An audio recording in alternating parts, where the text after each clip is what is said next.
Hey guys! Tonight we begin with something a little heavier. A city that didn't just burn, it vanished. Not in smoke, but in silence. We're diving into Hiroshima, not the textbook version, but the quiet, blistering truth that still lingers in the dust and bone of a morning that never fully ended. And fair warning, you probably wouldn't have lasted more than a few seconds there. So before we unravel the day the sky betrayed an entire city, take a moment to like the video and subscribe, but only if you truly enjoy these strange, slow-burning journeys we take together. And drop a comment telling me where you're watching from and what time it is on your side of the world. It always blows my mind to see who's drifting off with me from the other side of midnight. Now dim the lights. Maybe turn on a fan for that soft hum, like distant wind brushing through a memory. Get comfortable, breathe slowly, and let's step into the city that melted. You don't hear a sound when a city melts. Not really. It doesn't scream. It sighs, long and low, like an exhausted ghost. You stand there now, not in 1945, but here, in this half-sleep haze, imagining your feet on streets that no longer remember themselves. The air is heavy, like soup left on a stove too long. It smells faintly of steam, paper, and something you can't name, something scorched. And the silence? It's not peaceful. It's the kind that presses against your eardrums like guilt you can't confess. Before all of this, before the sky opened up like a mouth without mercy, Hiroshima was quiet in the most ordinary ways. There were bicycles, rice being rinsed, a cat sleeping so deeply on a rooftop it could have missed the end of the world. It was a city that trusted its routine, like someone who sets 5 alarms and still believes they'll wake up. You walk through that old Hiroshima in your mind now. A child chasing a paper balloon. A teacher scribbling kanji on a chalkboard. A lesson that would never be finished. No one knew, of course, that somewhere, in a desert on the other side of the world, men with chalk-stained fingers and guilt-ridden eyes were building a sun from scratch. A portable star. A god you could drop from a plane. They called it science. But it was closer to witchcraft with better funding. The morning of August 6th was almost beautiful. Almost. The sky was clean, cloudless, like it had been wiped down in anticipation. Birds flew. People yawned. A few complained about the heat. Not the nuclear kind, just the regular, sweat-in-your-shoes kind. No one suspects a sky that blew to betray them. And then it happened. But you didn't hear it. That's the thing. There was no warning, no drumroll, no theatrical countdown. Just light. Blinding, impossible light. Like someone turned the world inside out for a second. A light so intense, it carved shadows into concrete. Left outlines of people on steps they never had time to descend. Skins melted like wax. People walked without noses, without mouths, just instinct and disbelief. They didn't scream. Their voices had already evaporated. You keep walking, past where the river used to shimmer, past where a school once kept crayons and dreams in little boxes. The heat was so intense it fused bricks together like reluctant lovers. Iron gates curled like ribbon. Bones turned to chalk. The clock stopped at 8:15. Like time itself refused to go any further. And yet, the city didn't vanish. Not entirely. It sagged, it crumbled, it sizzled, but it didn't disappear. Even as the mushroom cloud twisted above like a cosmic insult, even as radiation danced invisibly through lungs and rainwater, Hiroshima persisted. Like a broken lullaby someone keeps humming out of habit. Some survived. Not all of them lucky. Survivors were called hibakusha, a word that sounds gentle but carries weight like soaked blankets. They lived with burned skin, missing limbs, and memories that blistered in daylight. They were ghosts that refused to die. Living proof that silence isn't always survival. And the irony? The real gut punch? is that the bomb didn't fall on a military base.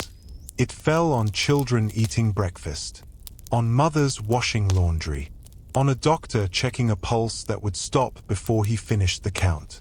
The target was logic. The casualty was everything else. In the shadows of that silence, sleep became a luxury. People lay down, but didn't rest. How could they? When your dreams flicker with flash burns and the air itself feels radioactive, even a blink can feel like betrayal. Some never slept again. Not really. Just long blinks between nightmares. You think of sleep now, don't you? Your own insomnia, gentle, annoying, maybe a little dramatic. But compared to this, it's practically spa treatment. Still, there's something about Hiroshima that lingers in the body. A tension in your chest, like waiting for a noise that never comes. And here's the cruel twist. The city kept breathing. Slowly, painfully, like lungs recovering from smoke. Bricks were stacked. Schools reopened. Trees, confused but obedient, began to grow again. Nature doesn't hold grudges. People do. But even they, somehow, began to whisper forgiveness. But don't mistake that forgiveness for forgetting. Hiroshima isn't a city that forgets. It remembers in silence. In museums filled with children's shoes. In poems written in ash. In the way cicadas scream louder there, as if morning has become their default setting. You realize you've been holding your breath. Not because of radiation, but reverence. Something about this place, even just the thought of it, demands silence. Not the kind born of fear, but of respect. Like walking through a church made of smoke. The survivors, the ones who remained, didn't scream their story. They told it with their bodies. Their quiet. Their refusal to disappear. They taught their children not just history, but how to carry grief like a second spine. And somehow, amidst all that melted steel and vanished skin, beauty bloomed. Not in the way Hollywood sells it. No swelling violins. No perfect sunsets. Just a peace park where death once danced. A bell that rings for the lost. And a promise, whispered, not shouted, that maybe, just maybe, light doesn't always have to burn. You close your eyes now, don't you? Not from sleepiness exactly, but from weight. From the strange comfort of knowing that even the most shattered stories can be told with tenderness.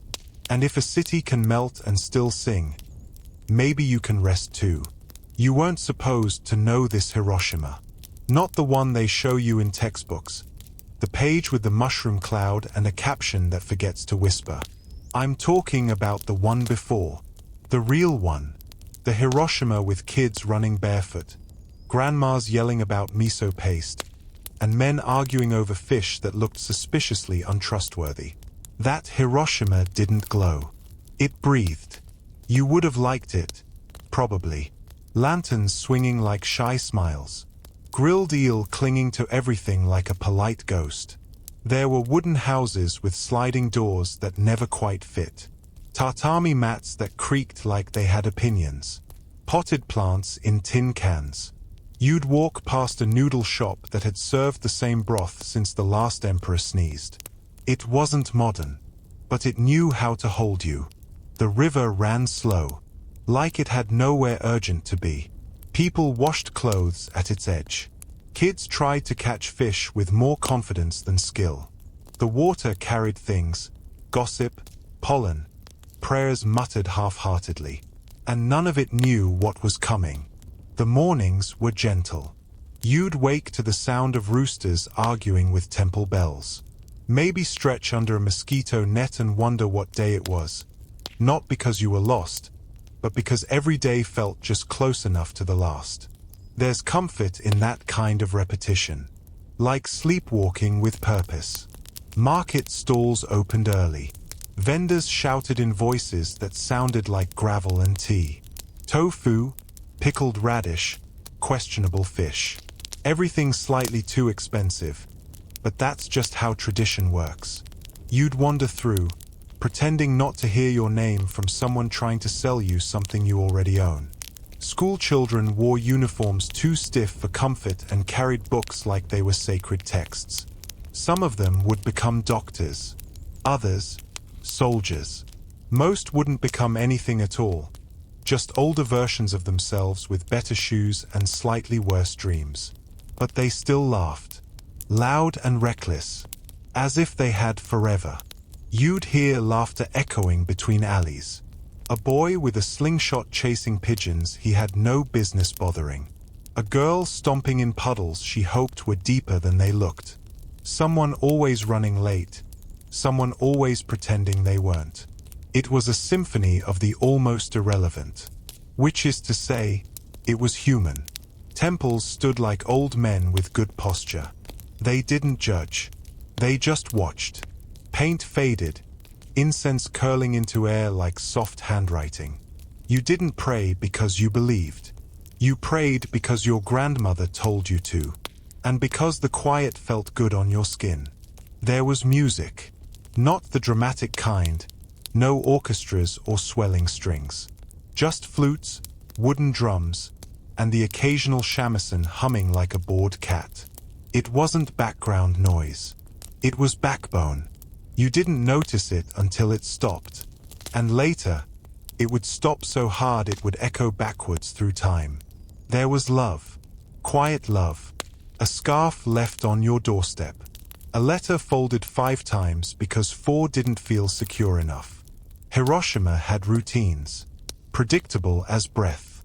The tea was always hot. The streets were swept. Neighbors knew each other's laundry. Children feared the exact same teacher, year after year. There was nothing cinematic about it. And that was the point. There were rumors of war, sure, but rumors are like wind. Loud in the ears, soft in the hands. Most people believed the worst had already passed. That the tide of violence had receded. That somehow, by being good and quiet and traditional, they had earned a little peace. You know, like a receipt from the universe. Factories hummed. Students crammed for exams they hated. Couples argued over dinner without ever raising their voices. The city, in all its fragile, wooden charm, kept moving. Slowly, steadily, like it had bargained with fate and thought the deal was fair. And yet, behind the paper walls and polite bows, there was something else. A low hum, anxiety disguised as etiquette. Because even when you don't know what's coming, you can feel the shift. Like pressure before a storm. Or a silence that lasts 1 second too long. You'd hear planes sometimes. Far away. American ones. Maybe. But they always passed. Like tourists. Like threats that didn't follow through. The sky had always been blue, after all. It had always forgiven them. And that's the cruelty, isn't it? The ordinary is what makes the extraordinary hurt more. If Hiroshima had been cruel or chaotic or already broken, the bomb wouldn't have meant the same. But it wasn't. It was intact, vulnerable, radiant in its routine. There were goodbyes that didn't feel like goodbyes, and footsteps that didn't know they were the last. And when the sun rose that day, it looked like any other. Which is maybe the most terrifying part. That the beginning of the end looked so much like just another beginning. You weren't in Hiroshima anymore. You were in the desert now. Somewhere dry and flat, where the air cracked like paper and the horizon looked like it gave up halfway through existing. A place where secrets settled into the dirt like dust, and everyone who worked there walked a little hunched, like the guilt was already starting to sprout between their shoulder blades. This was Los Alamos. Not a city, not really. More like a whisper wrapped in barbed wire.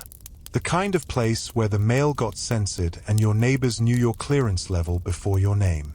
Scientists lived in cabins, wrote equations on walls, and tried not to think about what they were building, because thinking too hard might mean stopping. And stopping wasn't allowed. Oppenheimer was there, of course. He of the haunted eyes and poetic dread. A man who read Sanskrit for fun and conjured suns for real. He quoted ancient texts about destruction and pretended it made the whole thing feel less monstrous. It didn't, but it sounded cultured, which helped the press releases later. They called it the Manhattan Project, which was cute, because nothing about it belonged in Manhattan, or any place with functioning morals. This was the birth of the atomic bomb, a child of war and ego, raised in formulas and fallout. They weren't evil, just focused. They built death like building a bridge, with notebooks, equations, and a talent for compartmentalization.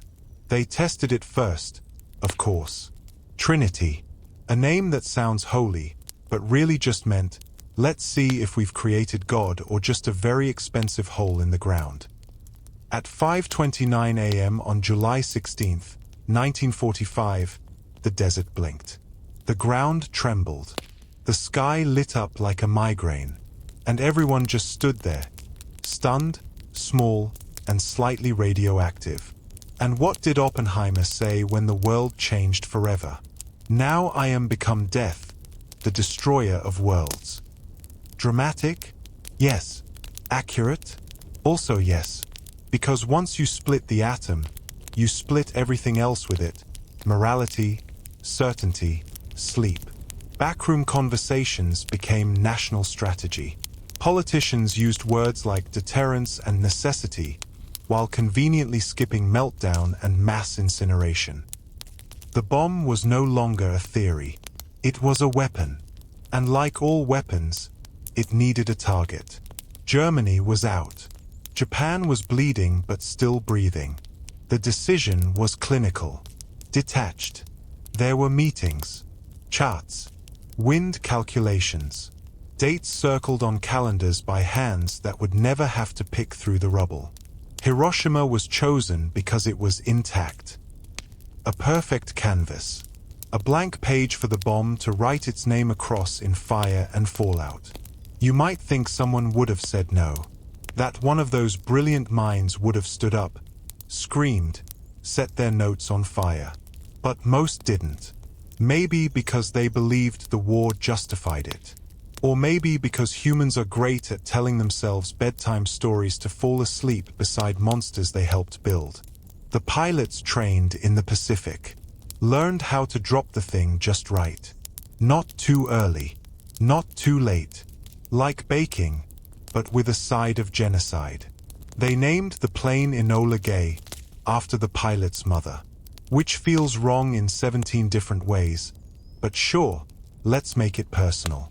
And then, it was ready, polished, prepped, packed like a grim little gift with a ribbon of uranium and a note that said, "To whom it may concern, we're done talking." They called it Little Boy, which is honestly the most twisted joke of all. No one really knew what would happen. They had guesses, models, equations, but predictions don't scream. They don't melt skin or turn bone to powder. Predictions don't tell you how loud a soul sounds when it's torn apart mid-prayer. And yet, they sent it anyway. With confidence. With calculation. With the same mechanical precision you use to time a soft-boiled egg. Except this time, the yolk was a city. Back in the desert, the scientists waited. They read telegrams, drank bad coffee, pretended to be relieved. But deep down, something had shifted.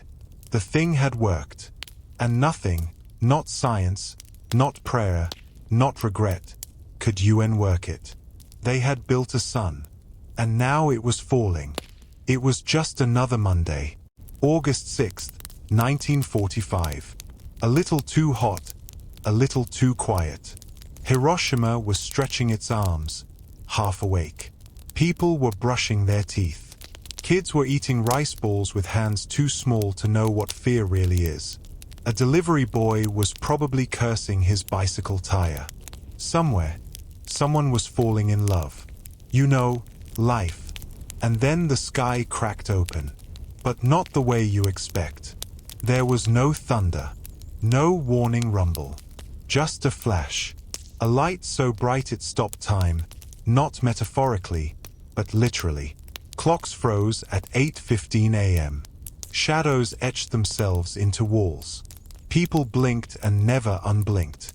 For a split second, and not even a full one, the city existed in negative. A white-hot silence. A pause where the air itself forgot how to be. Bricks lifted. Roofs disintegrated. Skin became suggestion.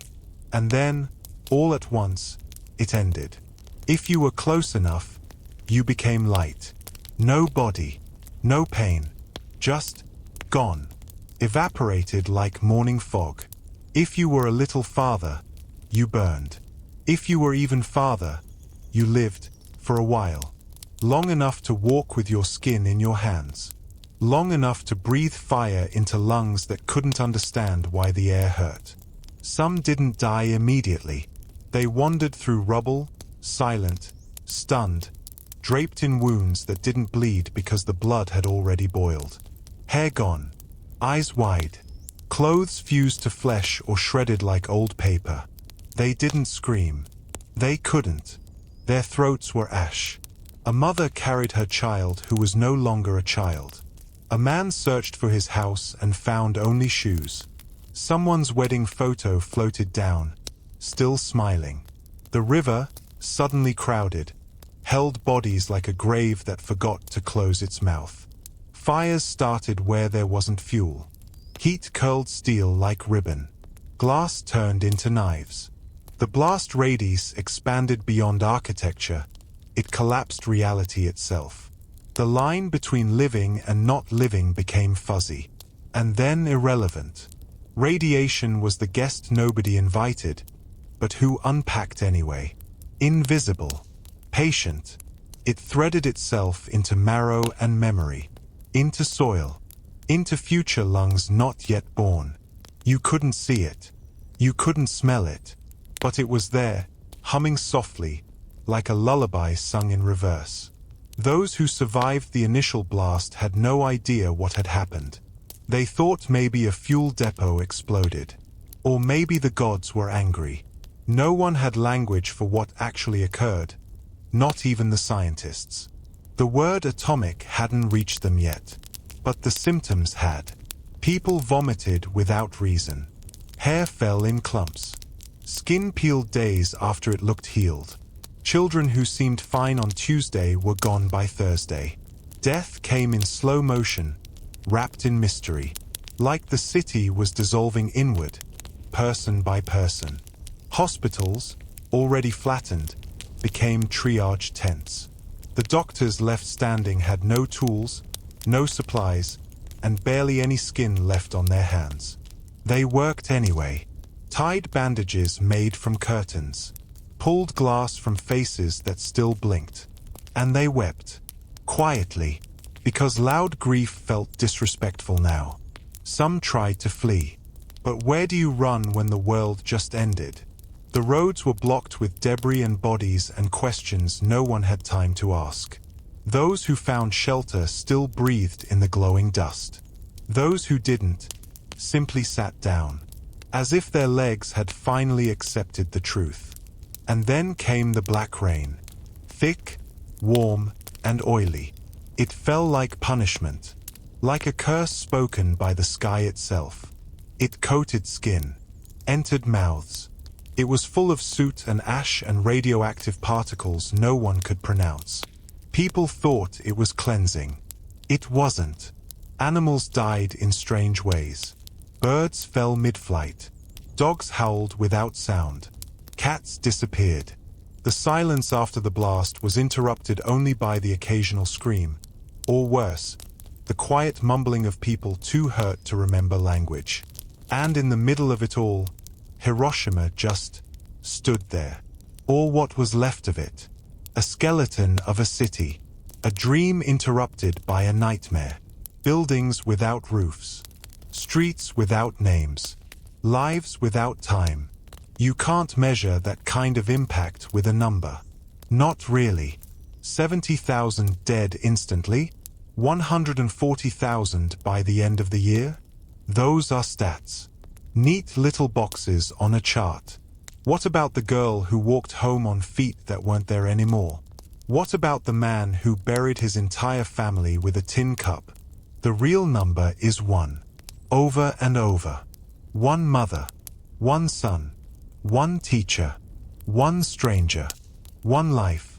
Then another. And another. Until the only thing left breathing was grief. And yet, somehow, impossibly, some hearts kept beating. Slower now. Quieter. But they did.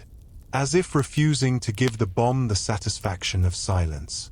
You thought the worst part was over. Silly you. You thought the flash, the fire, the silence that collapsed a city, that had to be the climax, right? But no. That was just the curtain lifting. The real horror didn't glow. It lingered. It settled into lungs and soil. Radiation doesn't scream. It whispers. The survivors, the ones still breathing, thought they were lucky. And maybe, for a minute, they were. Until the mirror stopped recognizing them. Until the body began its quiet rebellion, cell by cell. Hair fell out. Skin blistered. Teeth loosened. Some bled from places that made no sense. Others forgot how to walk, or breathe, or why they were alive when everyone else was ash. And the worst part? No one could explain it. Not the doctors. Not the ones who built the bomb. They had charts and words like isotope and gamma, but none of them answered, "Why does it hurt when I blink?" Or "Why is my baby's mouth full of blood?" Radiation didn't burn. It marinated. Softly. Invisibly. It turned your body into its own worst enemy. A mutiny beneath the skin. The black rain didn't help. People thought it would cool the fires. But it came down thick and hot, like the sky was crying poison. Children danced in it. Men drank from puddles. And the poison smiled. Hospitals became mausoleums. Doctors wrapped bandages over wounds they couldn't name. Nurses wept when patients died mid-sentence. Everything hurt. Nothing worked. Bruises moved. Gums bled endlessly. Fevers simmered like curses. No one said the word, but everyone felt it. The air itself had turned against them. And yet, life insisted. Mothers fed children who couldn't swallow. Men cleared rubble with trembling hands. Girls braided hair that would fall out by morning. Doing something normal felt like casting spells against absurdity. No one talked about it. Not directly. They avoided mirrors. Slept too much or not at all. Because how do you rest when your cells are mutinying? It crept into food, water, soil. Crops wilted. Livestock grew tumous. Nothing smelled right. Even the trees seemed to flinch. They called it A-bomb disease. Or just shame. Because naming it meant admitting what had been done. And no one wanted to look that truth in the eye. Children born later came out wrong. Too small. Too silent. Some with holes in their hearts. Most didn't live. Their mothers blamed themselves. The world blamed no one. War, it said. It happens. Hiroshima became more than a city. It became a diagnosis. A scar that glowed under skin long after the fires went out. The hibakusha weren't honored. They were feared. As if radiation was contagious. As if they carried not just fallout, but guilt. No one came to clean it up. The dust settled. The poison didn't. People swept ashes from homes without roofs. Rebuilt walls while their bones softened. Prayed with mouths full of ulcers. And no one screamed. Because how do you scream at silence? Eventually, the questions stopped. The dead stopped being counted. Hiroshima didn't heal. It adapted. Wore its pain like armor. Quiet. Heavy. Always humming. You don't rebuild a city like Hiroshima. You resurrect it. Slowly. Unevenly. Like piecing together a photograph someone set on fire and then dared you to smile at. The buildings return. The trains. The schools. But the ghosts? They never really leave. They just go quiet. At first, the city smelled wrong. Not smoke anymore, something deeper. Like wet iron, scorched paper, and silence that had nowhere left to go. People came back with broomsticks and willpower, sweeping streets that once held skin. You could rebuild the walls, but no one could scrub the memory from the concrete. Survivors walked differently, not limping, just slower, like they were still listening for something that hadn't ended. Their shadows seemed heavier. You'd see them standing before rubble, mouthing the names of those they couldn't bury. Eventually, children played again. Not with chaos, but close. They climbed on collapsed stones like jungle gyms, laughed in sudden bursts, like joy was something they were trying on after a coma. Temples reopened, though prayers changed. Not to gods in robes, but to ones in dreams, the glowing kind with too many eyes, who whispered like memory dressed in mourning. People learned to pretend, to smile while swallowing glass, to talk about the future while their bodies betrayed them. Some clung to bitterness like the only thing that hadn't turned to ash. Others buried it under folded laundry and polite nods. But sometimes, even over tea, the wind carried August back, thick, metallic, cruel. A sting of remembered fire. Hibakusha became living monuments. Observed, not honored. Their scars were unreadable maps. Their silence wasn't peace, just exhaustion. Healing is loud. Enduring is quiet. Some wrote poems. Others stopped writing altogether. Some planted flowers, defiance in soil that once birthed humus. Others refused to touch the earth, sure it still held something angry. Maybe both were right. Tourists came later, with cameras and polite volume. They checked memorials off like postcards. Sad, they said. Then bought ice cream and moved on. But Hiroshima didn't move on. It moved with ghosts, with silence, with questions that hung beneath every rebuilt wall. The city became two layered, one visible, the other under your ribs, when the lights go out. Street lights flickered. Radios caught static that felt purposeful. A forgotten name suddenly tasted like smoke. People felt watched. Not in fear, in memory. Like someone was still waiting to finish their story. And still, people lived. They married, danced, made soup that didn't taste like ash. Joy became rebellion. Sleep, a declaration of survival. Kids born after the bomb grew up with questions they didn't know how to ask. Why does grandma flinch at fireworks? Why do we ring bells, not light candles? The answers came through tension, not lessons. Because trauma doesn't always speak. It passes through muscle memory, through silence at dinner, through sighs that come too early in the day, through the way someone touches a scar they don't talk about. And so, the city walked, with ghosts, with grief, with gardens that bloomed too brightly, like they were trying to outgrow death. Each morning, Hiroshima rose, not healed, but whole enough to try again. And maybe that's the bravest thing. You can still feel it, if you go. Not the radiation, that's mostly gone, but the ache, the echo, the weight of names whispered under breath. Hiroshima is not a ruin. It's not a warning. It's a memory pretending to be a city. And every step you take there is one you share with someone who didn't get the chance. After Hiroshima, sleep wasn't rest. It was negotiation. A quiet truce with the dark, fragile, flickering, haunted.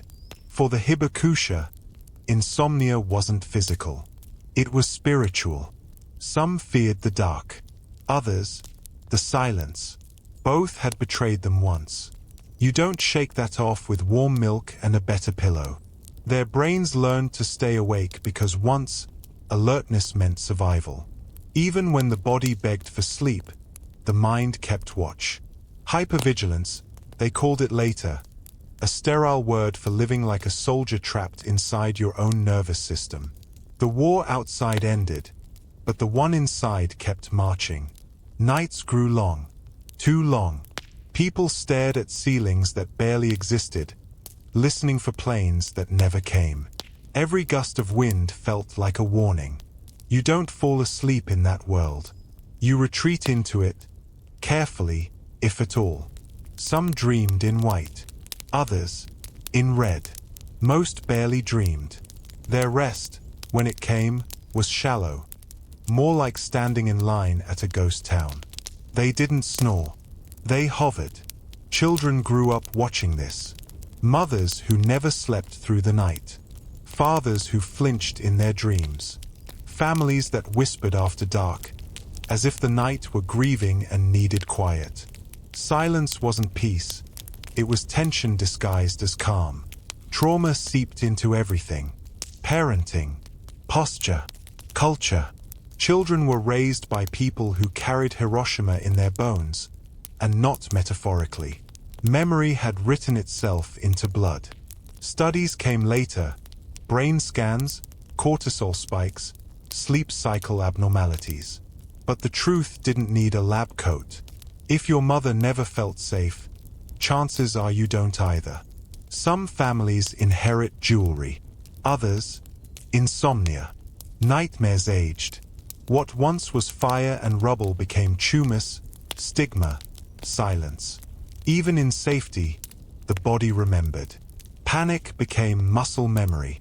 A bedtime story repeated too many times. Even decades later, survivors would pause mid-sentence.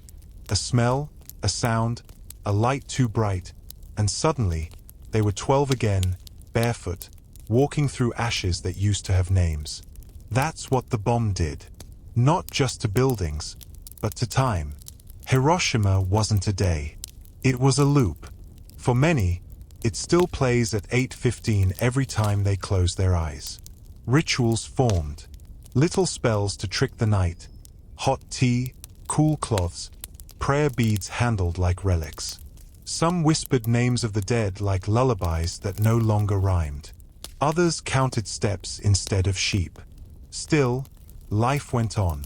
People taught math, painted houses, raised children, all while carrying exhaustion like an invisible backpack filled with old smoke and unshed tears. But it changed them. A laugh that didn't reach the eyes. A patience that frayed too fast. A pause before locking the door, like danger was still circling. You can tell who doesn't sleep. They wear memory on their skin.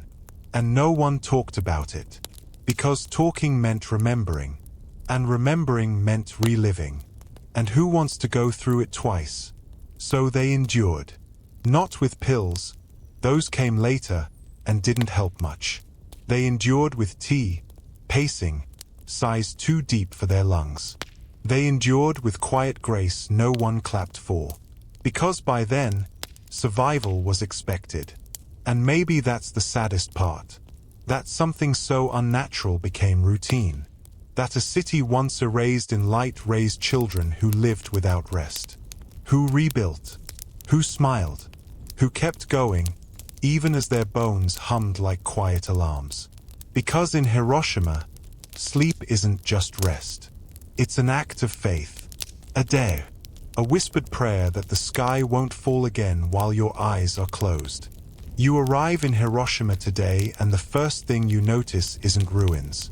It's beauty, which feels suspicious. The streets are clean. Trees are lush. Children ride bikes through parks where shadows once wept. It almost feels like the city forgot. But it didn't. It just learned how to remember without bleeding. There's a peace park now, green and wide, soft like a sigh. Pigeons waddle around like they own the place, as if they've been here longer than the ghosts. And maybe they have. You hear wind in the trees, bells in the distance, the kind of sounds that make you feel smaller in a good way. At the center is the Genbaku Dome, What's left of it? A skeleton that refuses to fall. It stands like an accusation. Or maybe a prayer. Its ribs of steel reaching toward the sky that once betrayed it. People move quietly. Not because they're told to. They just do. Hiroshima has its own gravity now. One that pulls your voice inward. Children visit with paper cranes. Thousands of them, folded into garlands and draped like soft armor on statues and plaques. They don't fly, but they endure. And in Hiroshima, that's better. The museums don't spare you. Melted bottles, charred lunchboxes, shadows of people who vanished mid-step. There's no gore, just grief in objects. And somehow, that's worse. Because you see how ordinary they were. You don't cry right away. The city doesn't demand it. It just waits. A quiet ache builds, and maybe, in front of a child's tricycle frozen in time, something gives way. Not loudly, just enough. But here's the miracle. The city didn't rebuild with rage. It planted cherry trees, opened libraries, hosted peace summits. Hiroshima could have chosen vengeance. Instead, it chose memory with open hands. There are cafes now, bookstores, trams that hum like lullabies. You sip matcha from porcelain and stare at a river that once held fire. It's surreal, like drinking tea inside a poem written by someone who survived the last page. Once a month, the sirens still wail, slow, low, and heavy, just in case. Not because danger is near, but because the memory is. And it needs space. That's the point. Hiroshima doesn't erase. It curates. It frames its scars. Not to punish, but to teach. At night, the city glows. Not with fire, with lanterns. Reflections on the river like soft stars resting close to the earth. Couples stroll. Elderly men feed koi in the dark. There is laughter, real, soft, earned. Like healing hums quietly beneath everything. The people don't speak of the bomb daily, but they carry it in how they walk, how they listen, how they don't look away from suffering. That's the legacy, not pity, but attention.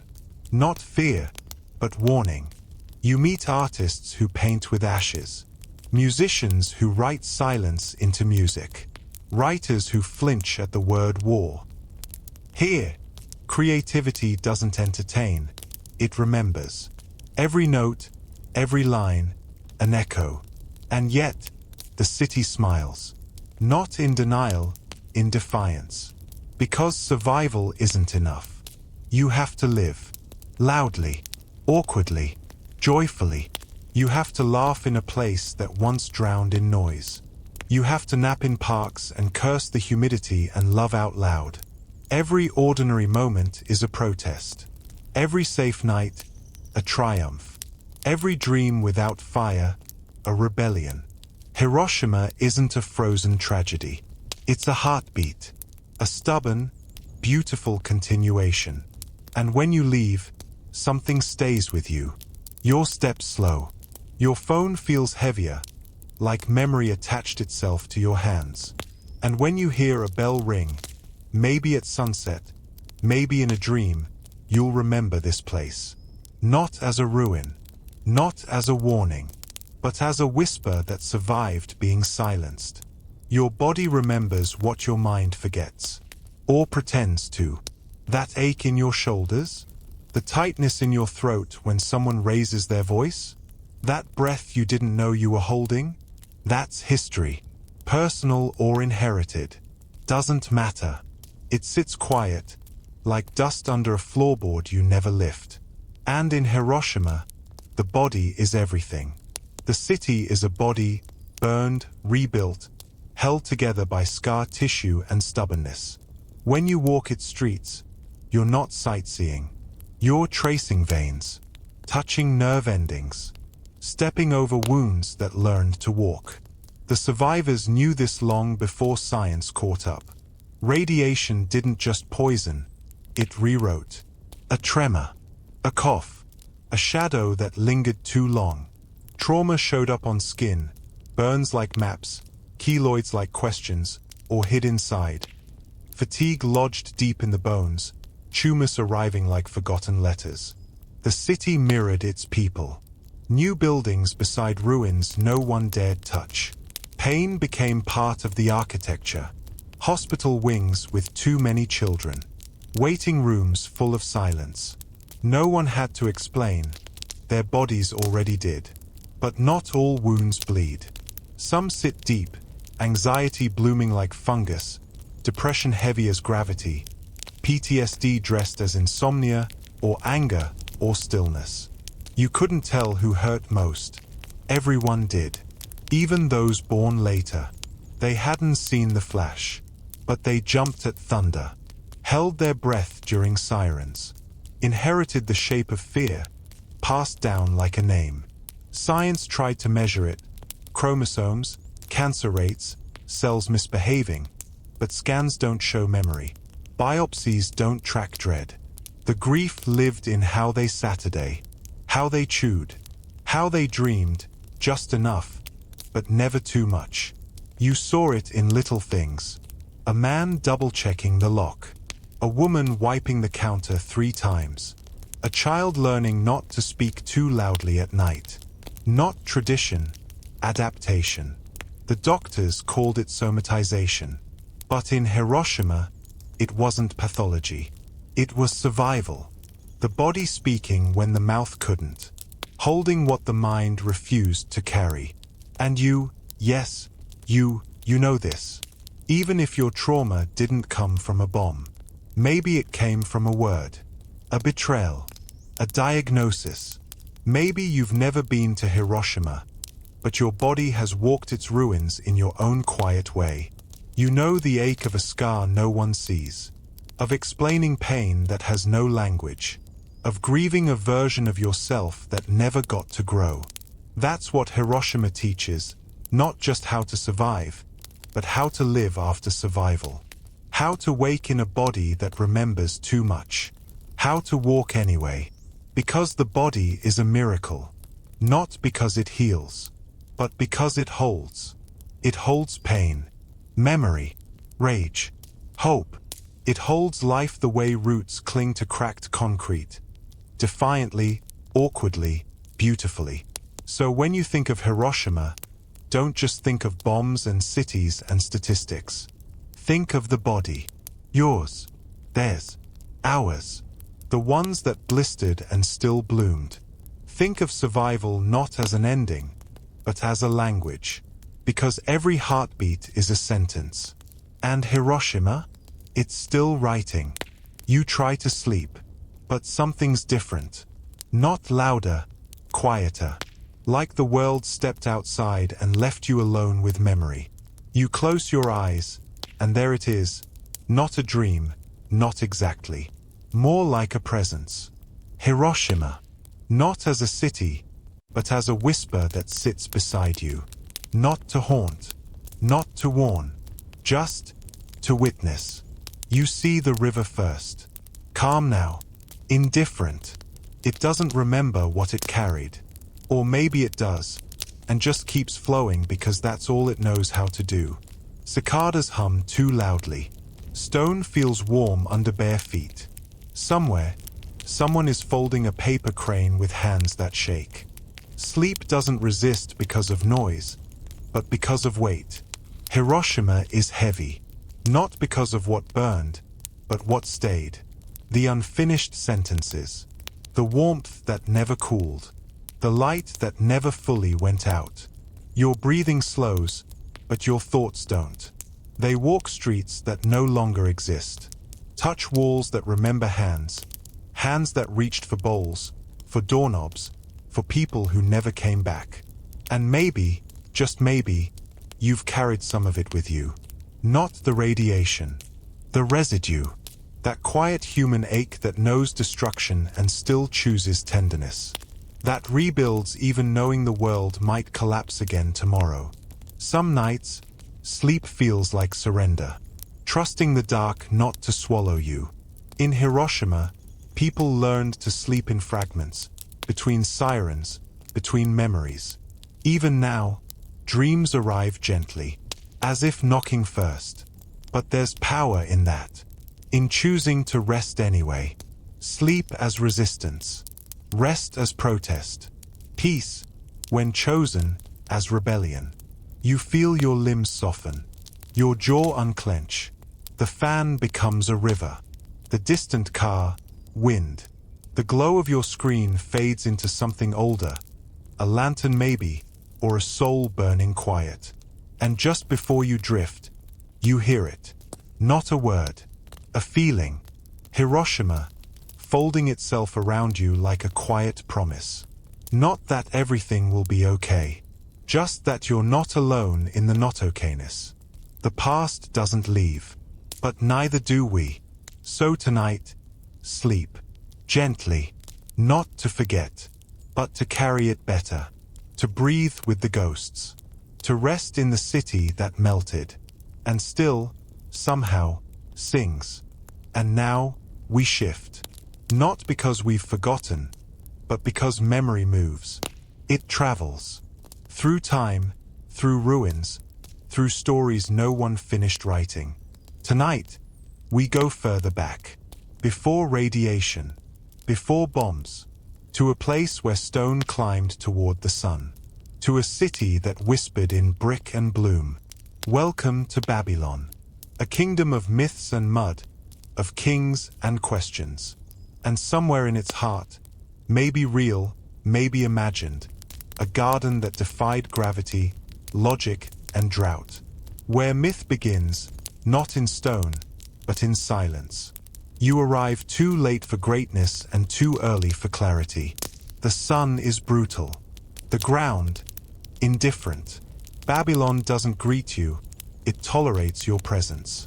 You squint, not from the light, but from the weight of something half-remembered. A story misfiled under history, myth, and architectural fantasy. No sign says here it was. No marble plaque. No tidy fence roping off sacred ground. Just dust, endless, shifting, unapologetic dust. And somewhere beneath that, maybe, just maybe, the ghosts of a garden no one can agree ever existed. That's the thing about the hanging gardens. They hang, mostly, in our heads. Built by a king? Maybe. For a homesick queen? Possibly. On the rooftop of a palace? In the mind of a poet? Depends on who you ask. Truth, here, is optional. Memory does most of the heavy lifting. Babylon was a city that didn't whisper, it boasted. It rose from mud and ambition, every brick stamped with the king's name like a divine signature. But the garden, if it existed at all, did something stranger. It grew quietly, against logic, against gravity. It was softness planted inside hubris. Leaves in the mouth of a lion. Imagine it. Trees on terraces, vines spilling like secrets down stone staircases. Water drawn up from the Euphrates by means no one can agree on. Was it a spiral pump? Was it sorcery? Was it just sweat and slaves and silence? Nebuchadnezzar gets the credit, because of course he does. Kings always steal the poetry. They say he built it for Amytes, a queen from the mountains, who missed the wild green of home. So he gave her green, curated, calculated, suspended in the air like a question no one dared answer. But if you think this was love, think again. This was empire disguised as sentiment. A monument not just to devotion, but to domination. Because nothing says I care like terraforming the desert to match your mood. Still, the idea lingers. That somewhere in the chaos of conquest and ceremony, a quiet thing was made. Not for glory, not for power, but for a woman who missed pine trees. And isn't that the most human thing of all? To miss something simple while surrounded by everything grand? To want a breeze instead of a crown? But here's the cruel twist. No one can prove the garden was ever real. Archaeologists argue. Historians hedge. Theories bloom and wither like the very vines they try to reconstruct. The garden has become a metaphor for beauty, for longing, for the things we build in our minds when the world disappoints us. Some think it wasn't even in Babylon at all, that the Greeks got it wrong, that it was in Nineveh, or nowhere, that it was poetry mistaken for architecture.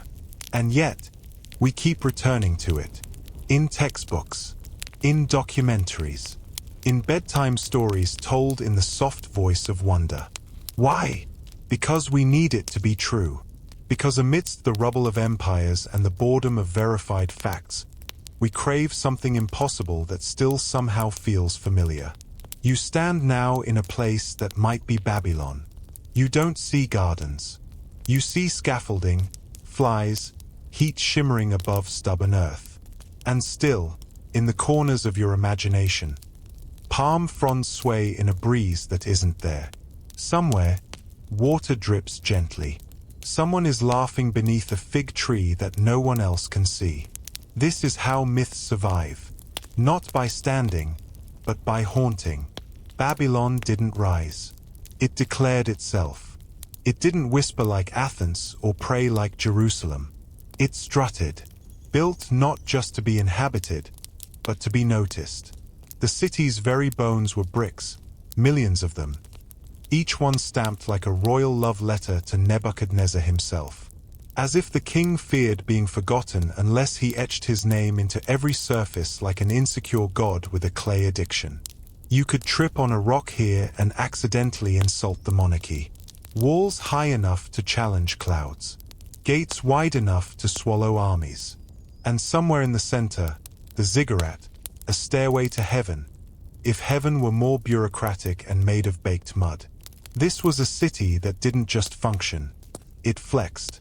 Even the air seemed heavy with intent, as if the sky wasn't above it, but merely resting on Babylon's shoulders like a ceremonial cloak. People spoke many tongues here, though eventually none of them agreed. This was the birthplace of confusion. Remember? A tower so ambitious, legend says, it annoyed the divine. But long before it became a parable, Babylon was logistics. Grain, law codes, trade routes, ledgers. This wasn't some mystical mirage. It was a machine. The Euphrates was its artery. Boats slid through the water like silent priests. Markets buzzed with dates, copper, spices, gossip. And over all of it, watchful eyes carved in stone, unblinking, disapproving. Even the colors here told stories. Lapis lazuli so blue it made the sky insecure. Glazed bricks that shimmered in the heat, as if the city had decided plain dust was beneath its dignity.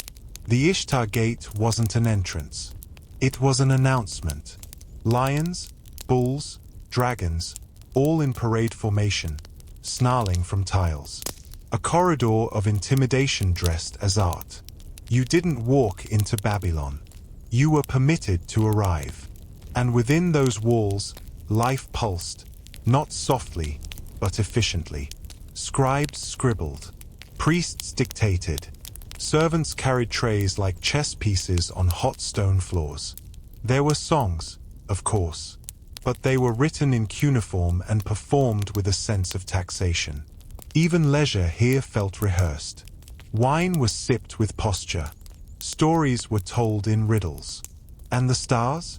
They were studied, charted, catalogued, not to dream by, but to control. This was not a city that looked inward. It looked up, and then, further. Babylon didn't ask for the heavens. It attempted to annex them. And yet, within all this order, all this structure, someone planted a tree. Maybe in a courtyard, maybe in secret. A single act of softness in a place built to impress the sky. Because even in cities that roar, something always grows quietly. Something small, defiant, green. History remembers him as a builder, a warlord, a collector of cities. But Nebuchadnezzar too wasn't just stacking bricks. He was trying to stack meaning, one ziggurat at a time. By the time he ruled, Babylon wasn't just a place. It was a performance. Every wall, every gate, every tiled beast roared the same message. I am still here. And you? You are allowed to look. He conquered Jerusalem, dragged princes by their collars, turned temples into kindling. And then, allegedly, he fell in love. Which is the part most textbooks rush past. Because tyranny is easier to explain than tenderness. They say her name was Amytes, a queen from the mountains of Media, green, elevated, alive. She arrived in Babylon and found the air too still, too flat, too beige. She missed home the way lungs miss altitude. And what did Nebuchadnezzar do? Did he offer words? Compromise? An estate in the northern hills? No. He did what kings do best. He commissioned something absurd. He ordered that mountains be built, not in the sense of terrain, but in the sense of gesture. He commanded that soil defy gravity, that trees grow on terraces, that rivers climb stairs. Because when you have enough slaves, gold, and architects with poor boundaries, even longing becomes a blueprint.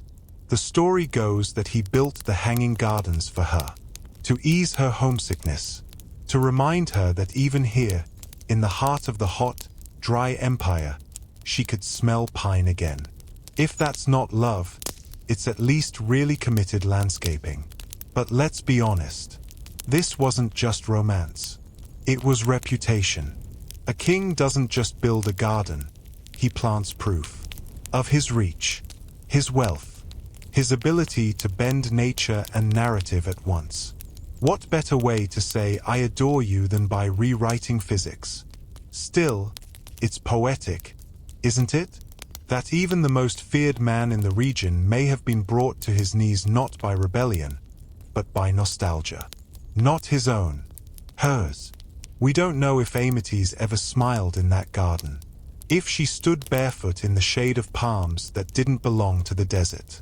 If she wept, quietly, at the memory of a wind that no longer visited. We just know this. Somewhere between conquest and ceremony, a man who never lost a battle tried to replicate a forest.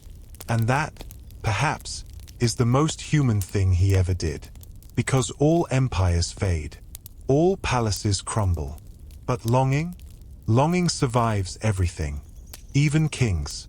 It starts with a question no one can answer. How do you make water climb? Not metaphorically, literally. In a place where rain rarely visits, where rivers don't volunteer, and gravity has no sense of humor. This is Babylon, after all. A city where ambition wore sandals and sweat. Where dreams weren't painted, they were baked into brick and mortared with muscle. So when someone, maybe Nebuchadnezzar, maybe a bored-court poet with a gift for exaggeration, decided to build a garden in the sky, they weren't just planting trees. They were planting a problem. The hanging gardens weren't just beautiful. They were impossible. Elevated platforms, layered terraces, giant root systems suspended above palace roofs like floating lungs. A lush miracle in a sunburnt city. The Greeks later wrote about water machines, giant screws, hidden pulleys, rotating chains wrapped in buckets. Archimedes got the credit, centuries too late. Others called it a hydraulic secret, like Babylon was hiding a magic trick in the basement. But no plans remain. No diagrams. No blueprints. Just guesses, theories, and wishful thinking scribbled by men who never saw it with their own eyes. It's entirely possible that the only thing that ever hung was our disbelief. And still, scholars argue. Was it an aqueduct system? Underground pressure? A manual pump powered by servants who regretted their life choices? Some suggest underground cisterns, where water was pulled upward in stages, like a staircase for thirst. Others say the whole idea violates engineering reality, which, of course, makes it more appealing. Because nothing captures the imagination like a contradiction with flowers. Think about it. A desert city growing a mountain of green. In an empire known more for fire and conquest than for botany. This wasn't agriculture, it was architecture in drag. And every layer, every vine, every blossom was a logistical middle finger to common sense. You want elevation? Fine. But plants don't grow on pride alone. They need dirt, depth, moisture, which Babylon had none of. And yet, supposedly, it bloomed. Maybe that's why the story stuck. Because it didn't make sense. Because it dared you to believe in something unreasonable, not out of faith, but out of want. We want this garden to have existed. Not just because it was beautiful, but because it makes us feel clever. Like humanity once outsmarted the desert with nothing but rope, brick, and stubbornness. And if it didn't exist? If it was all a metaphor that spiraled out of control? That makes it even more interesting. Because then we didn't just build it. We dreamed it into being. In the end, the Hanging Gardens might not have been a feat of engineering. They might have been a feat of storytelling. And really, isn't that the more impressive miracle? Most roots go down. They dig. They hold. They drink from darkness and anchor themselves in what came before. But in Babylon's miracle garden, if it existed, the roots did something else entirely.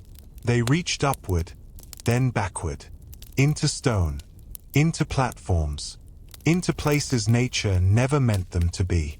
It was unnatural. Beautiful, almost defiant. Trees sprouting from rooftops like prophets out of place. Vines draping over balconies like gossip.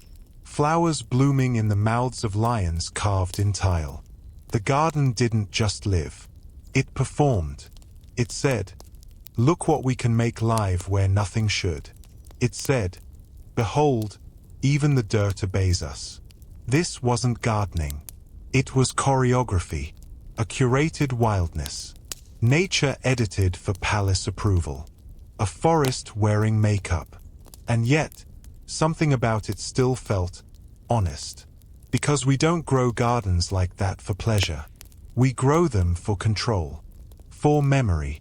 For proof that even the past can be replanted. Maybe Amytis walked through those upper terraces and felt peace.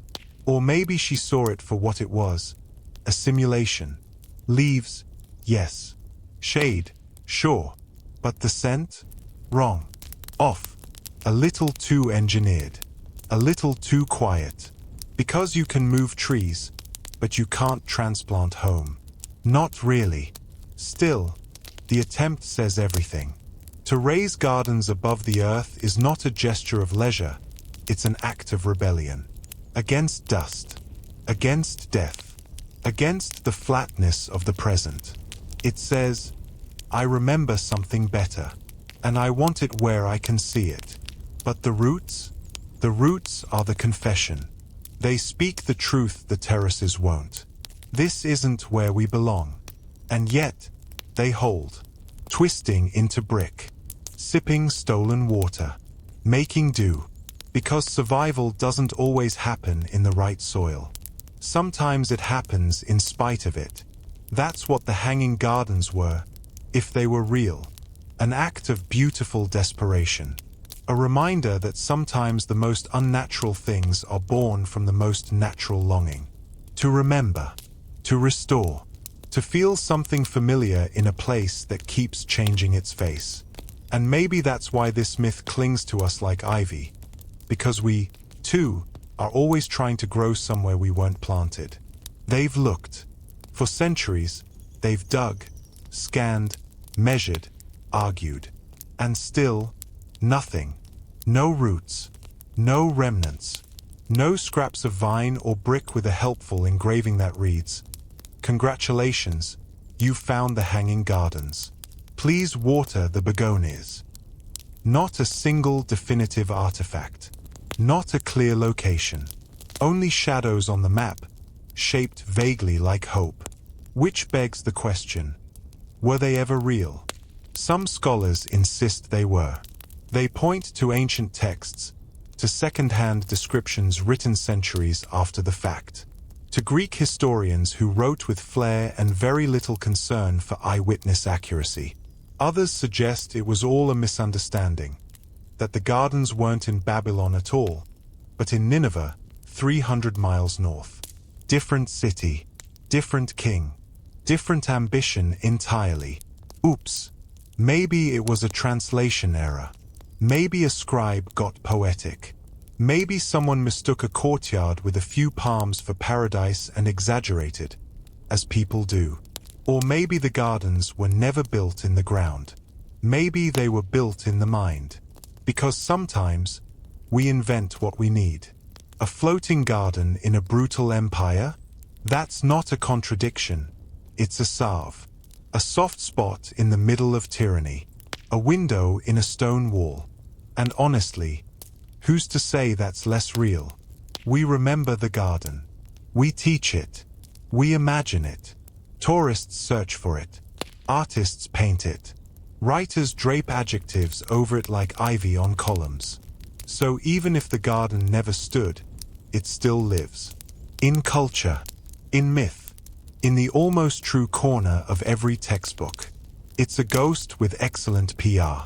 That's the power of absence. We fill it. We mold it. We make it mean whatever we're currently craving. Peace? The garden offered it. Love? The garden symbolized it. Hubris? The garden embodied it. Proof that even tyrants had soft spots? The garden pretended it. And maybe that's why no one can find it. Because it was never lost.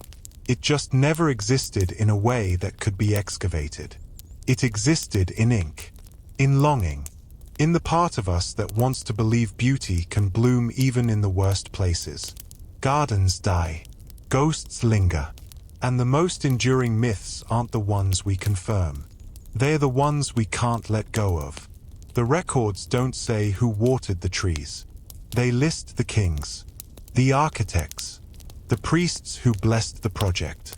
But the names of those who kept the garden alive, the ones who fed it, trimmed it, whispered to it, are gone.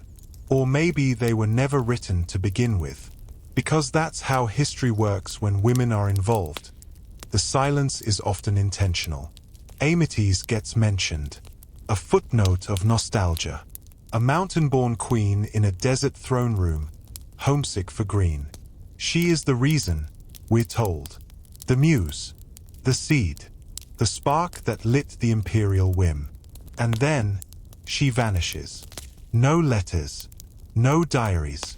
No etched grief in tablets. Just a myth in a man's garden. But someone tended those leaves. Someone swept the terraces, hauled the water, combed pests from stems, replaced dead roots with hopeful cuttings. Someone knew when the figs were ripe and when the roses were mourning. It probably wasn't Nebuchadnezzar. He had wars to wage, gods to flatter, enemies to imprison. And yet the garden grew. So we imagine. Women in quiet sandals, calloused hands, hair wrapped against the heat, shoulders burning under morning sun. Caretakers of softness in a place built on conquest. They didn't write poems, they planted them. Their verses bloomed in hibiscus and thyme, in jasmine that climbed silently around the edges of stone. No signature needed, no applause expected. History forgets the ones who maintain beauty. It praises the ones who commission it. But empires are loud. Gardens are patient.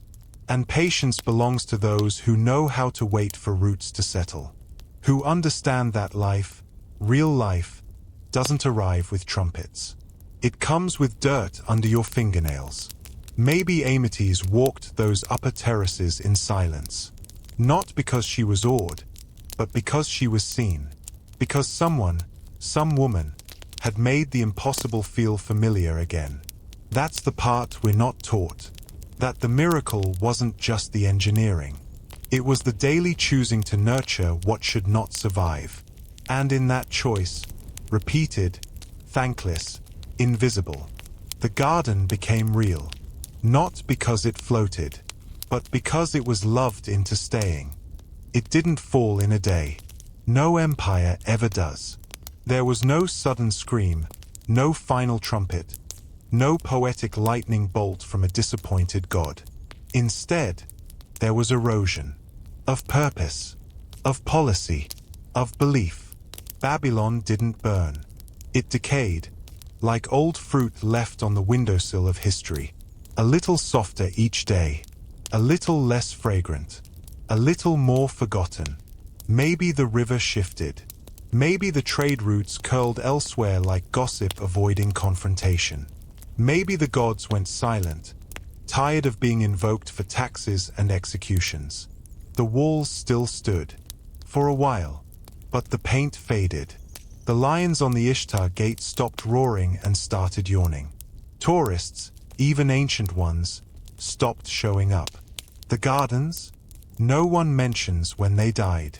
No last watering day. No farewell ceremony. Plants are good at dying quietly. Maybe a drought came. Maybe the pumps broke. Maybe someone forgot, or refused, to pull the levers anymore. Maybe the queen stopped looking out her window. That's the thing about collapse. It looks so much like routine, until it doesn't. Someone probably noticed. A missing vine, a browning leaf, the sound of water not arriving. But they didn't say anything. They had other things to lose. Empires die like old men in armchairs. Not with a bang, with repetition. With one more ceremony that feels slightly thinner. With one more soldier whose armor doesn't quite shine. Eventually the stones were looted. Not by barbarians, but by neighbors. By future kingdoms with different gods and similar ambitions. The ziggurat became scaffolding for someone else's ego. And no one could remember where the garden had been. Which terrace? Which palace? Which part of the sky once held green things? Collapse isn't tragic because it's violent. It's tragic because it's quiet. Because no one writes poems for the day the garden stopped blooming. They just stop mentioning it at all. You don't find the garden. Not by walking, or digging, or holding up a dusty map to the sun. You find it in the pause between two thoughts, that small flicker of recognition when someone whispers Babylon and your mind fills in the rest. Not with facts, with feeling. There's no ruin, no footprint, no shattered fountain clinging to the earth like a relic. But sometimes, when the light hits just right, when the heat folds into the skin and a breeze carries something almost sweet, you swear you can smell it. Something soft, something green, something that shouldn't be there. Like the memory of a place you never visited, but miss anyway. That's how the garden survives now. In scent, in suggestion, in that dreamy corner of the mind that refuses to be edited by reason. You walk through a modern museum, air-conditioned, gift-shopped, lead-lit, and there it is. Not on display, but just beyond it. A mural, a caption, a phrase in a child's book. And suddenly, you're in the past again, peeking through vines that were never drawn to scale. It's not about evidence. It's about presence. The kind that doesn't need a foundation to stand. Even the name, Hanging Gardens, sounds like something invented at twilight. Too fragile to belong to warlords. Too elegant to be real. And yet, we insist. We write them into textbooks. We paint them into skies. We teach them to children who will grow up and ask the same impossible question. But where was it? The truth? Maybe it was never anywhere. Or maybe it was everywhere. The way longing spreads when it's been left alone too long. Because what we're chasing isn't a structure. It's a story. One about softness in hard places. One about green things refusing to listen to gravity. One about a queen who missed the mountains, and a king who answered with stone and vine. We remember because we need to. Because there aren't many legends where beauty is the main character, where the miracle wasn't a war won or a god appeased, but a garden watered. And even now, when no root remains, the fragrance lingers. It walks beside us, in poetry, in language, in architecture that still dreams of balconies too lush to survive the desert. The garden may never have existed, but it left something behind anyway, like perfume on a robe long since burned, like a breath someone forgot to exhale. And that's enough. It's gone. You know that. Everyone knows that. No roots, no leaves, no terraces clinging to blue sky, just dust now. Babylon sleeps under other names, under cities layered like forgetting. But something stayed, not in the ground, not in the archives, but in the quiet stubbornness of human memory, the part that refuses to let go of the things we were never allowed to touch. Because something about the idea, a garden suspended in the air, built not for survival or strategy, but for longing, just won't leave us alone. We don't mourn the garden the way we mourn other ruins. There's no tragedy in its silence, only a kind of aching beauty, as if the world briefly allowed something impossible to exist, and then, politely, withdrew it. But you feel it still, in every vine that grows where it shouldn't, in every flower that blooms through pavement, in every attempt to build softness where hardness reigns. And maybe that's what matters, not whether the hanging gardens were real, but whether they are still becoming real, in different forms, in different places, every time someone chooses to build beauty in defiance of decay. A small balcony filled with too many plants. A courtyard garden in a war-torn city. A mural of wildflowers painted over a crumbling wall. All of them whisper the same message. We remember. Not just the garden, but the need for it. Because Babylon wasn't the only place that got too dry, too sharp, too wide and flat and cruel. Every empire becomes a desert eventually, and every desert waits for someone to try planting something again. The miracle isn't the water climbing stairs. It's someone deciding to carry it. Every day, knowing it might not be enough. Doing it anyway. That's where the garden lives now. In effort. In care, in the refusal to let dust have the last word. And maybe that's how beauty survives. Not by outlasting ruin, but by returning to it. Softly, uninvited, and growing anyway. Not to impress kings, not to decorate myths, but because something inside us still believes.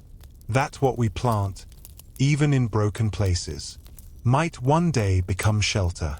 You don't meet Frida Kahlo. You collide with her. Like a bus that doesn't stop in time. Like a body that doesn't bend the way it used to. Like truth that doesn't ask for permission before it hurts. Before the fame. Before the eyebrows became iconic. There was just a little girl in Coyoacan who liked to climb trees and lie to strangers about her age.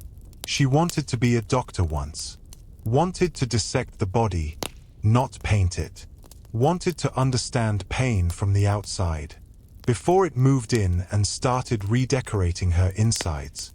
Polio came first, slow, cruel, one leg thinner than the other.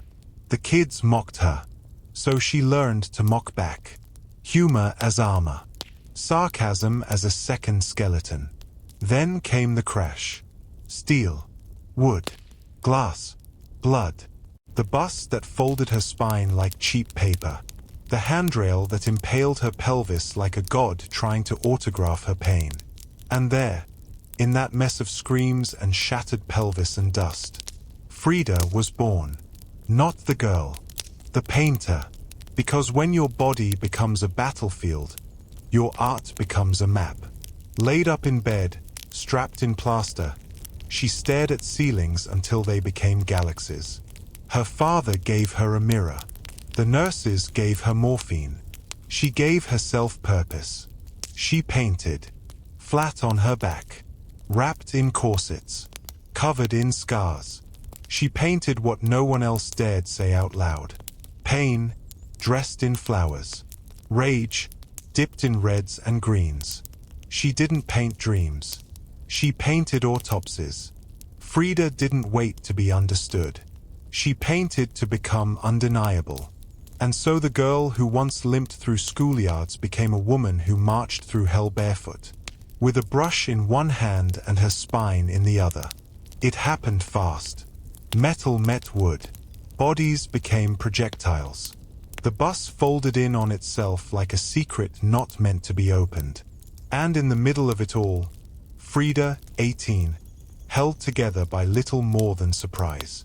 The pole pierced her pelvis like it was trying to reach something sacred. Her spine fractured in 3 places. Her collarbone cracked. Her right leg broke in 11. The doctors wrote it all down like mechanics listing damage on a totaled car. Except this car still had a heartbeat.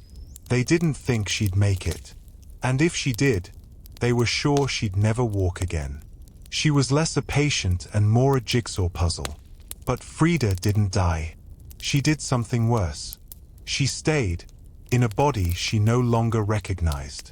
Alive enough to feel everything. Trapped enough to question if that counted as living. The bed became her world. A wooden box with sheets and shadows. The ceiling, her only sky. The ticking of time, her only companion. Steady, cruel, unbothered. They gave her morphine. They gave her silence. And eventually, they gave up. But Frida didn't. She asked for a mirror. Not out of vanity. Out of defiance. If she was going to be trapped in this broken skin, she might as well learn its landscape. The hospital became a studio. Plaster corsets turned into easels. Her reflection turned into a model she could never escape. And so she painted. Her face. Her body. Her pain. Not as metaphor. As evidence. She painted the way some people scream. Not for help, for truth. Her first works weren't delicate. They were defiant. Colors clashed. Bones showed. Veins were blue rivers she didn't bother hiding. Beauty was there, yes, but it limped. Because when you're reduced to your body, you either shrink or expand. Frida expanded. Across canvas. Across pain. Across the very limits of what a woman was allowed to show. She didn't ask permission. She painted herself bleeding, bent, barren, stitched, and dared you to look away. Each brushstroke was a confrontation. Not just with her pain, with ours. Because deep down, everyone carries something shattered. Frida just didn't bother hiding hers. Recovery is such a dishonest word. It sounds clean, linear, like progress wrapped in gauze. Frida's recovery was none of that. It was messy, loud, sometimes floral, sometimes feral. Her bedroom didn't just host her pain, it curated it. Mirrors on the ceiling, easels bolted to her body, corsets painted with broken spines and burning hearts. It was a medical room disguised as a temple. Or maybe the other way around. Pain was not hidden. It was styled. Every cast became a canvas. Every scar an invitation. Every visit from a friend an accidental gallery opening. And when she wasn't painting, she was reading politics, poetry, pamphlets, anything that reminded her the world still spun, even if her legs didn't. Then came the animals. A deer. A dog. A monkey that wore ribbons and jealousy. The house grew louder, weirder, more alive, as if Frida was building an army of creatures to fight the silence. The monkeys weren't metaphors.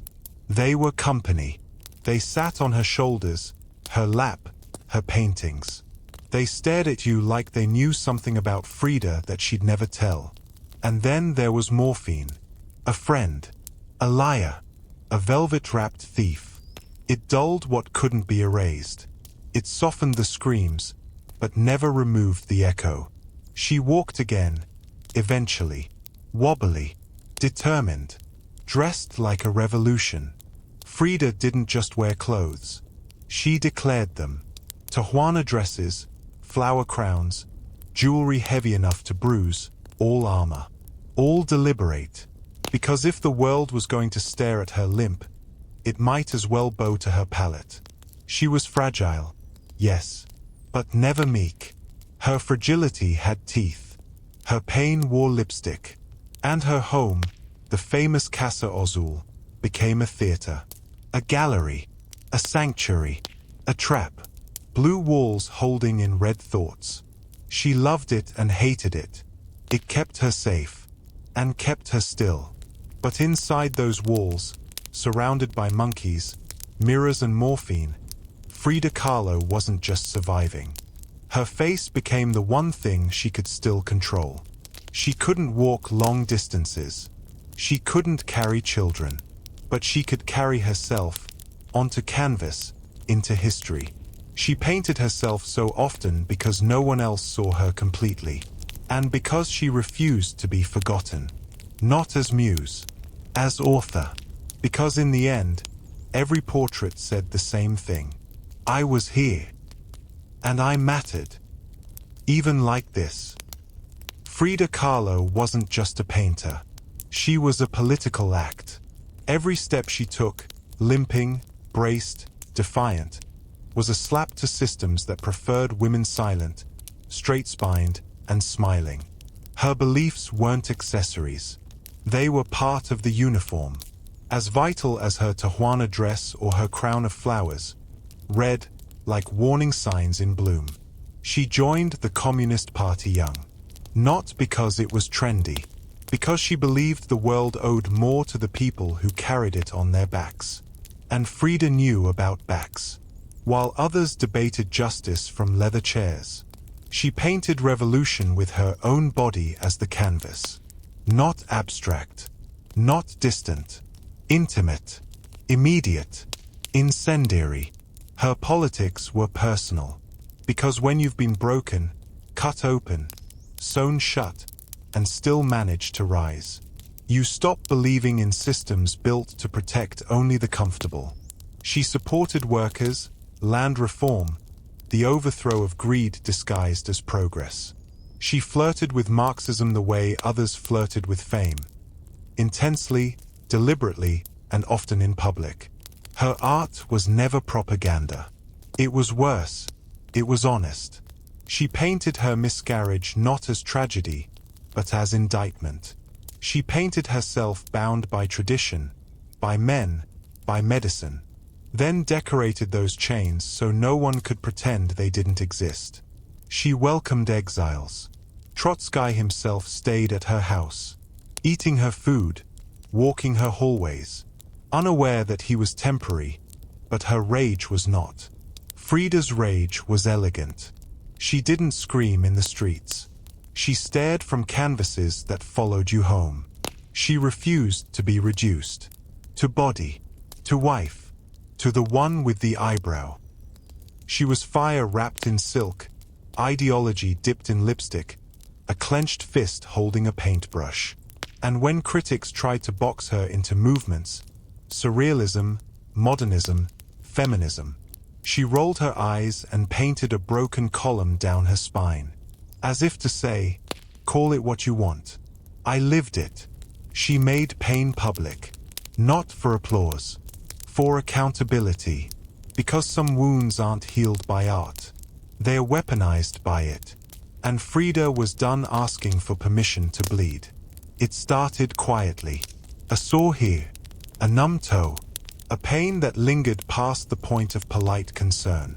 But pain had always been a tenant in Frida's life. This felt like just another bill to pay. Except this time, the interest compounded. Infections. Inflammations.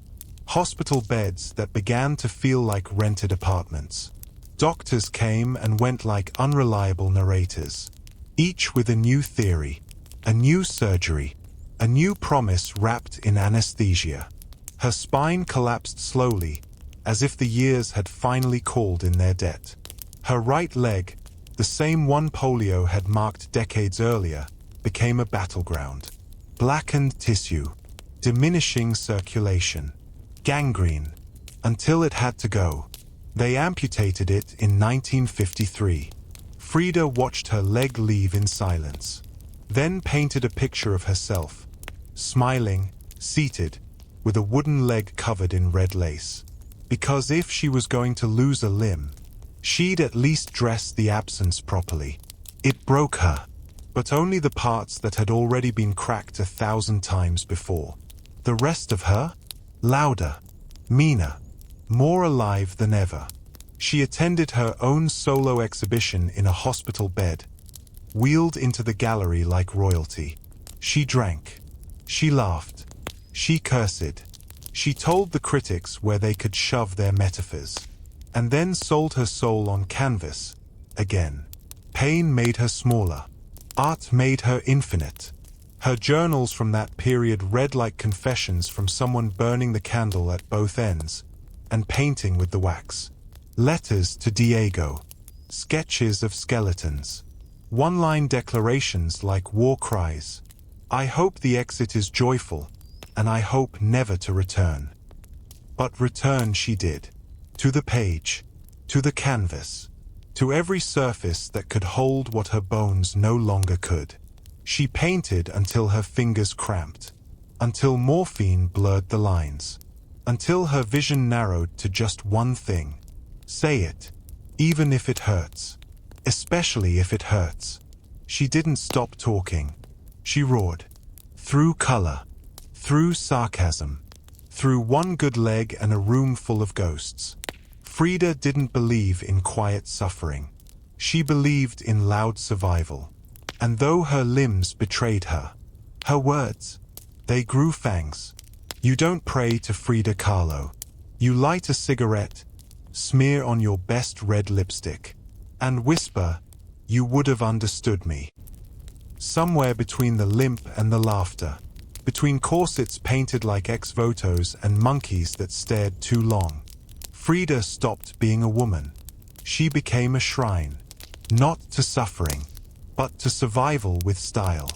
Altars sprang up, not just in galleries, but in bedrooms, salons, hearts.